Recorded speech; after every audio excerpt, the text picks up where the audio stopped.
Alright, I'm going to give it a couple more minutes here and then we'll get started.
Alright, a little bit hot there, and we're also not using my favorite mic, my big mic. I accidentally put back in storage because I wasn't expecting on doing any streaming till Saturday when we do continue our system ball into business on a budget. But this is somewhat important because Bitoreum has hit the block in where you needed to update your collateral. That actually happened Monday.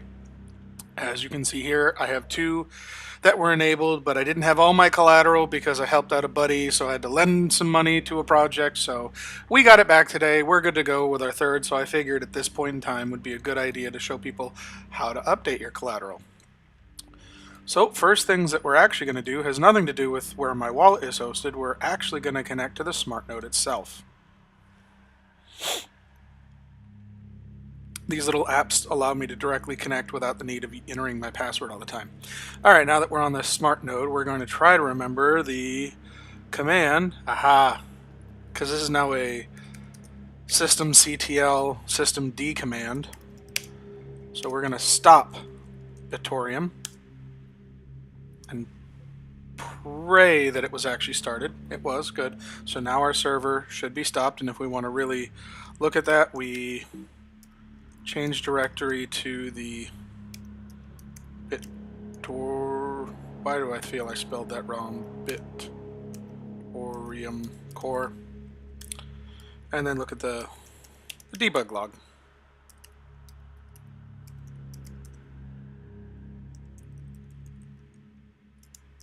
Well, we put a space. Alright, so good. It has shut down. That's what that says right there. It's got the shutdown signal, so our core is no longer running. It didn't really need to be running, to be honest, because it was in this status of unknown, which just basically means that it really needed to be updated. So the next step, we are going to look at this information for all of this, and we are going to select it all, and we are going to copy it. We are definitely going to need some things from here, and once we unlock the collateral, this smart node will go away. Now, the reason we're doing the unlocking and then re-enabling this node is because I want to reuse some of these addresses without possibly getting a whole bunch more that were really unneeded. So this is just the preferred method for upgrading. You could just wipe this, start a new node using the same IP, no harm, no foul. But we're looking at this from a different light. So the next thing, we want to go to send. Now, I forget the utility that there's a setting here, I believe under options. We look at wallet. Yeah, so obviously you want to have show smart nodes tab. Enable coin control features. That's the one that we want. These two are actually unneeded. Leave them alone. These two are the ones you want to enable. So if you don't see this inputs, click that and then click the smart nodes tab. They're already enabled, so I'm good. The next thing is we want to say, I want to look at my inputs. And what this is going to show me is, well, everything really. But really what I'm more or less concerned with is this one right here. This is the smart node collateral that was locked from the previous. It's 1 million, whereas the other ones have already been updated with the proper amount. Left mouse button click. Unlock unspent. We are good to go. Alright, we're good with this. Next thing we want to do is we want to receive the new collateral. So this one is the address that we need. We copy it, make sure it copied, and then we are going to send ourselves the new collateral. So paste, should propagate, and the amount, 1250123. Do not subtract fee from amount. Make sure that you have enough to cover this. Oh, which I don't. Bad form. Alright. Work with me here. I'm going to send myself a little bit more, if I can. I have exactly enough, right? So if we look at my overview, I don't have any excess. I have exactly 250,000 Bitoreum free, and we're going to need a little bit more to cover the fees. That was my bad for not doing that, and I'm glad I caught myself before all this happened. So I'm actually going to log into my exchange account where I have a little bit that I can send myself. See, that's the fun thing about all these, is that, you know, when you make mistakes, and I make mistakes a lot, it's not perfect. The world isn't perfect. And I'm glad we can reflect that I'm always fucking up.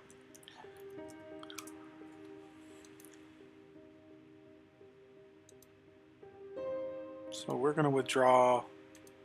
What are we going to withdraw? We are going to withdraw. You know what? Let's make it 10,000.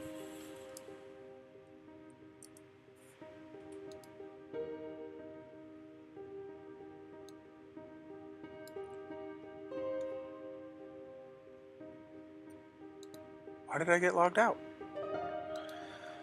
That happens.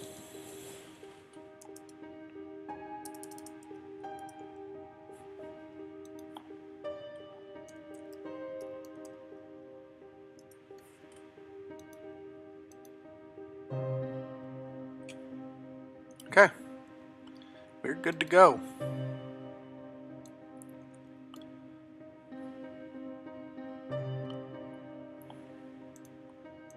So now if we come over here and confirm, I have 3,760,000, so we have more than enough to cover the fee. Good. Alright, so now we want to send this. Do not subtract fee from amount because you want this as a whole value, and then send. We're going to move you off screen.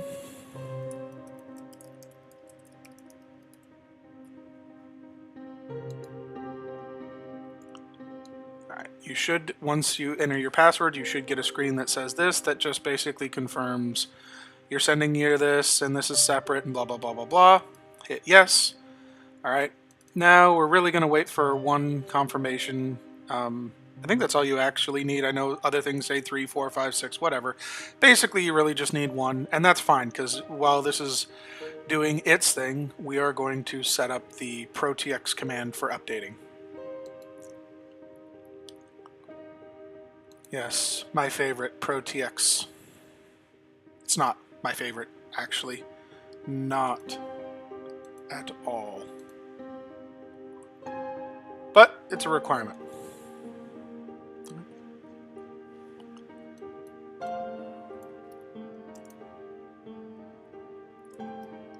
Ooh. Whoops. Good thing I caught that. And it's a good thing that wasn't gone, else this would have all been for naught. Copy. Making doubly sure here. Ah, good timing too, because as you see, it just went away. So yeah, do make sure that you put this right away into some kind of file, and we're going to double check that some of this stuff matches up. The ProTX hash, blah, blah, blah, blah, blah, the collateral, yada, yada, yada. Although a lot of this won't be super critically important. This is the command that we're looking at.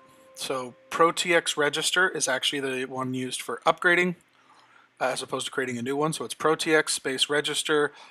The collateral hash, this is the new collateral, not the old one. So we're not taking it from this, we're taking it from the new value. I'll show you where that is in a second.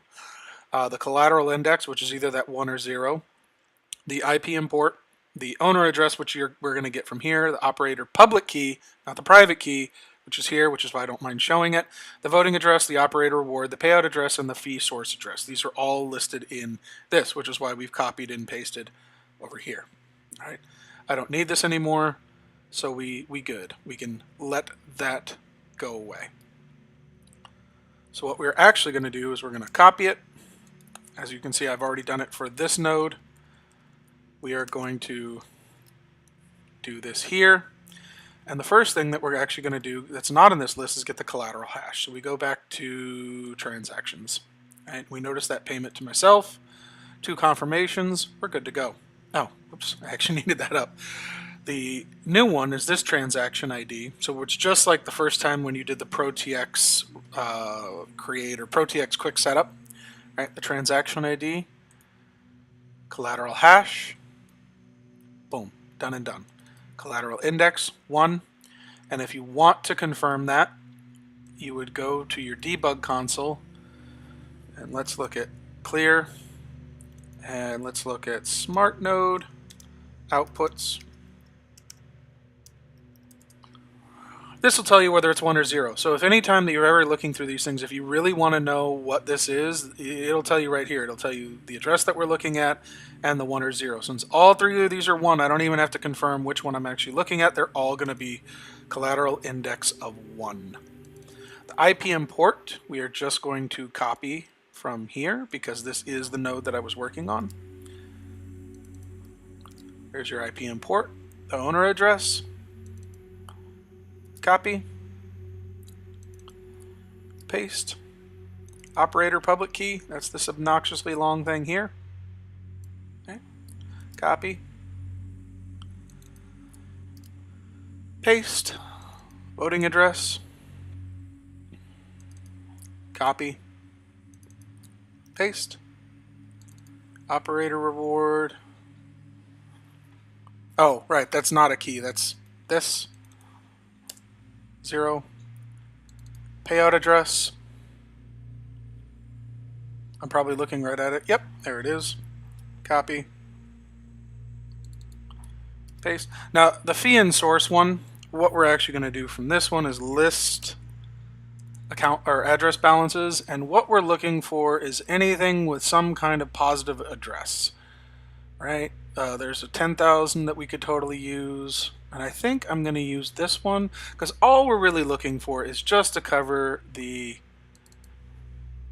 fee generated by issuing this command. Now, do be careful. I noticed it.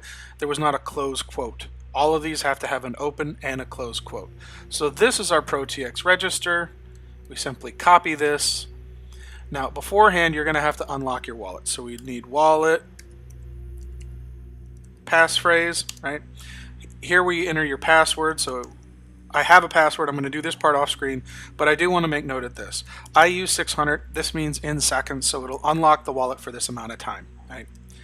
But I'm not showing you my damn password. You can all kick rocks for that. I really wish it would edit it, but even then I don't think I would show you guys.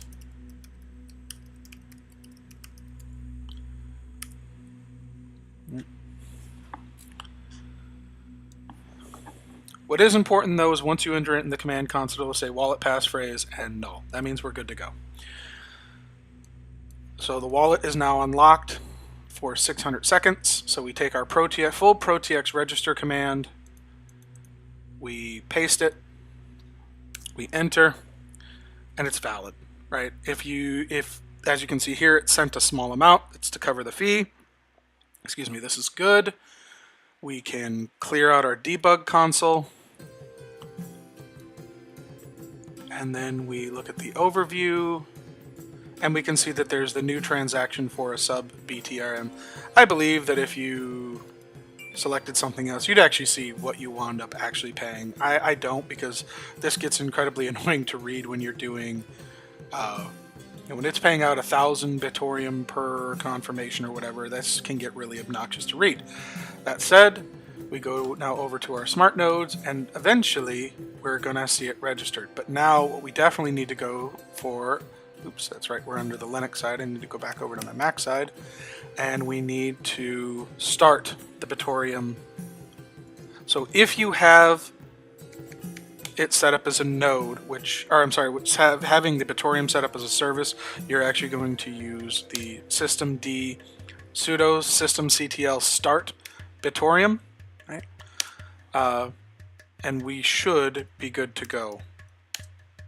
I'm hoping. Yep, and there we go. It is now launching, right? Typically, if you don't have it set up as a service, you would go. You're going to want to. Excuse me. Find the path, and I forget what it's set up. Oh, look, we got one of our rewards. BTM latest LS, and I believe it's, yeah, so we're using the 3.0.2.1, so we could just say change directory into that.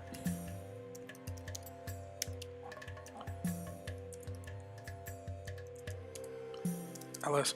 So if you wanted to start, you would just type in Bitoreum D once you're in this folder, That's if you're not using the service. If you don't have the service enabled, you would have to call this command manually to restart. And then, of course, to stop, you would do the same thing, only instead of Bitoreum D, you would do this, Bitoreum-CLI stop. If I do that, however, with the service enabled, it will stop it and then it'll immediately restart it, because the service is designed to prevent crashing. Particularly with these kind of smart nodes that don't have a lot of resources. Right, so as we talked about last time, I only have 1 gig of memory, and as you see, I've been hit pretty hard on the memory. It happens, so the 4 gig of swap file, which we did last time, definitely helps. So on these smaller resources, VPSs, this service is an immense lifesaver. So if it does crash, it should immediately restart, because if it's not running, you will get pause banned. So as we see over here, our new one is enabled, and that's it. Short little video today, guys. This is how you re-enable. So there's my Smart Node 1, which was done at this block, Smart Node 2, which was done at this block, Smart Node 3, which was just done live right here in front of y'all. All right, go ahead and shout out to Kevin MacLeod, which obviously is doing the music in the background via incomptech.com. Royalty free, great resource for you creators. In the description, we have 2 links for NFTs if you want to support this channel. I don't sell them primary market for anything more than a quarter. I cannot control the secondary market. For those of you looking to help out pets, you can look at Kahlua de Puff. That is my puppy. All NFTs purchased with her account. 20% of the primary sales go to no-kill shelters and local shelters around my area. So that is Portland, Oregon, Vancouver, Washington, Seattle, Washington, and Las Vegas, Nevada, and or no-kill shelters at all, or sometimes even to help out animals that are maybe on their last leg and need some initial help and funding. 20% of all initial sales and 20% of all the royalties that I get from secondary sales go to help out, and that is as long as I'm alive. As long as I'm alive, that's the rule. Anything under Clue to Puff, that is where it is. Even though it doesn't say it on the NFTs, that's what I do. So anybody looking to help out me or this channel or continuing on, I do not want donations. Do not send me super chats, whatever. I don't care about those systems. Only buy the NFTs. You don't want to buy an NFT, you do not have to donate. It is not a requirement. All right, guys, have a good one, and I will hope to see you on Saturday when we continue our balling a business on a budget cycle. That'll be another little fun video. Go ahead and check us out there. Y'all have a good day.